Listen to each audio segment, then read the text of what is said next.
stalking the night under the light of a full moon. Werewolves and other lycans are a staple of D&D games. Stocking up on silver and slaying the bloodthirsty monsters is simple enough, but what happens when one of your players is infected with the curse? Or better yet, when they don't want to get rid of it? There are rules for embracing lycanthropy in the monster manual, but in my opinion, they're not particularly satisfying. They offer some tips for managing your player's transformations, and then basically give you license to turn their character into an NPC if they don't try and fight the curse. But let's be real, what self-respecting player wouldn't want to turn into a werewolf every now and again? When a few of my players actually came down with lycanthropy, I decided to make my own rules for how the curse would work. I think this system is more fun than what's offered in the book, while still giving your players the same risk versus reward balance that I think should come with each choice to literally transform into a monster. Without further ado, here are my rules for lycanthropy. To turn into a werewolf or were-tiger, were-bear, you get the picture, takes a bonus action to complete. For the duration of the transformation, I originally planned for them to keep their current HP, but decided in the moment to give them some temporary hit points every time they shifted. I didn't want it to be quite as strong as Wild Shape, where they get the creature's full hit points, but I also wanted it to be something that they could use in a pinch if they really needed to. Getting some extra HP and resistance to almost all weapons is a pretty good buff if you're in a tricky spot, making it even more tempting to embrace the wild side. How much is up to you? I think I went with 2 or 3d8, but of course it's not in my notes. Just keep in mind that the more you give, the stronger the form becomes. While transformed, they assume all other aspects of the Lycan stat block, except for the mental stats. They had access to all their physical attacks, like claws and bites, as well as their resistance to non-magical, non-silvered weapons. While they assume all of the werebeast's physical stats, it's up to you whether or not they would also take on the monster's wisdom, intelligence, and charisma. They are still themselves after all, so I let them keep their own, but you could easily argue that embracing the curse means giving in to the same primal urges that drive feral Lycans, which would probably keep you from thinking clearly. While they can't cast spells or use their racial features, I'd rule class features on a case-by-case basis. It might make sense for the rogue to keep their reliable talent feature when making skill checks as a werebore, for example, but I don't think the cleric's turn undead would function quite the same when they are literally an unholy monstrosity. That's the basics of their transformation, but each time they shift, I wanted there to be some risk involved in taking on the form and mindset of such a dangerous creature. So let's talk about corruption. Each time your player chooses to transform, they'll need to make a DC 16 Wisdom saving throw. On success, they manage to keep control of their new powers, but when they fail, the evil starts to creep in. Each time they roll under a 16, they advance a stage in corruption, giving them some sort of unintended side effect. These stack too, so each failure will bring another level of difficulty to contend with, and each one will be more severe than the last. Here are the 5 stages of corruption that they can unlock as a lycanthrope. The first change they'll notice is to their appetite. At stage 1, your budding werewolf will start to get very strange cravings, even in their normal form. More specifically, a craving for flesh. Your player will find that each day they wake, they won't be able to benefit from a long rest again until they eat raw meat first.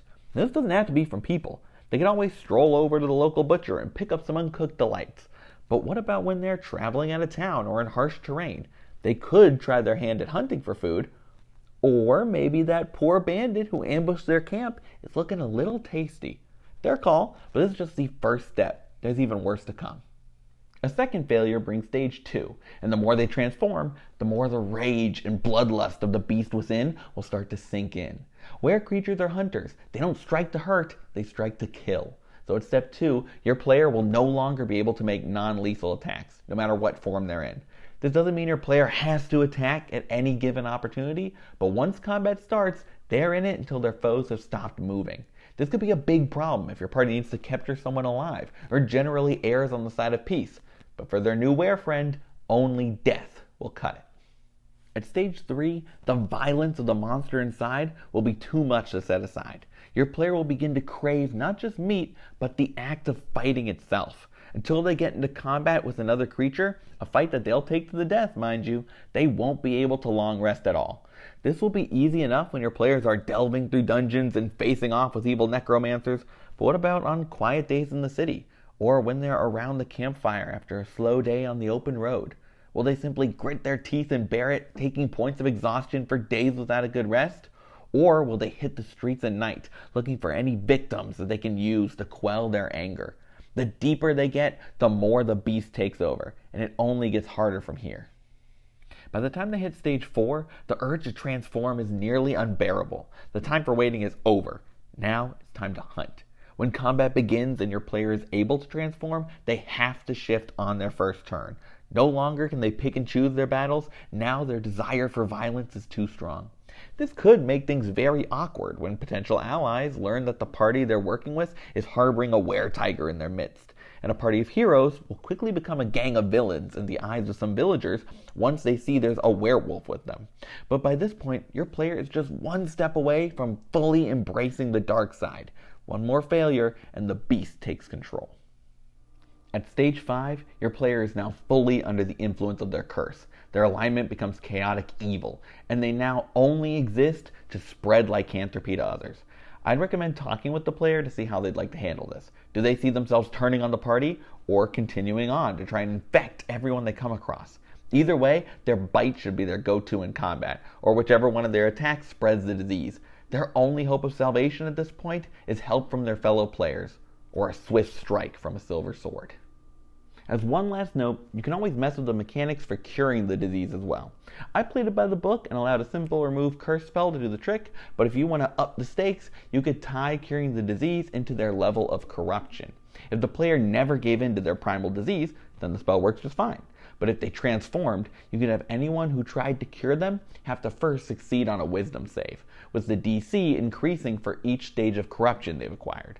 Or, if you really want to make things interesting, you can have them go on a quest to find a way to heal their friend. Maybe through concocting a certain potion or finding an ancient cleansing altar that they can use. Either way, curing the affliction can be just as fun as giving into it too. Those are my personal rules for lycanthropy that I've used at my table, but I'm sure they can be improved upon even further. If you do end up using them or have your own variations for running werewolves in D&D, I'd love to hear about them in the comments. If you enjoyed the video, I always appreciate leaving a like and subscribing to the Bard's College. I make videos about D&D and DMing, so if you like this one, there's more to see. But for now, good luck, and remember, crit your players.